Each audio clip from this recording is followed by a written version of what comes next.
be enough. Just to hire. Yeah, let me tell you something. That really, it's not a great articulation of the vision that these new leaders bring. And it has to do with, I really believe that David Steiner, there's nothing more important to education than the quality of the teacher in front of that room.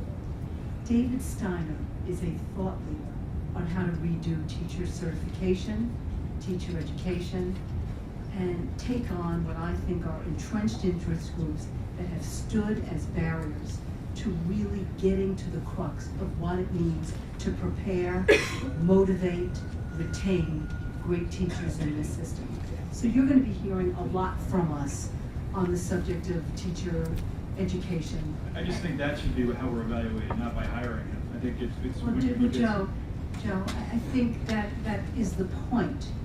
The point is you can go out and hire anyone, but if you don't hire people who are thought leaders, who are considered national leaders, I totally agree. innovative and bold in what they will be willing to do and what they will be willing to take on, then you might as well not come to the game. No, I totally agree, but we have So to play do the we game have too. to- We gotta get the right person in the game, and then we gotta come. And I think we're going to be judged based on the game. No, Before we're going to be judged on loads of things, you understand? Sure. Right? We're going to be judged on whether charter schools step up to the plate to take on high schools. We're going to be judged about whether our data system is really value added. We're going to be judged on whether or not the law is really going to sunset. There are going to be loads of points at which to judge New York.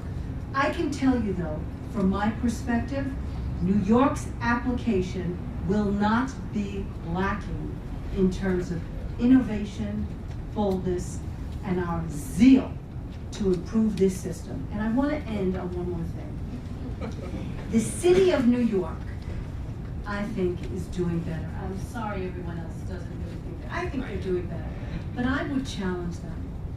We have just about hit the high water mark on where we'll be able to go in terms of graduating youngsters if we don't focus like lasers on two groups that make up over 30% of the kids in our system. And I'm talking about youngsters with special needs and limited English proficient kids.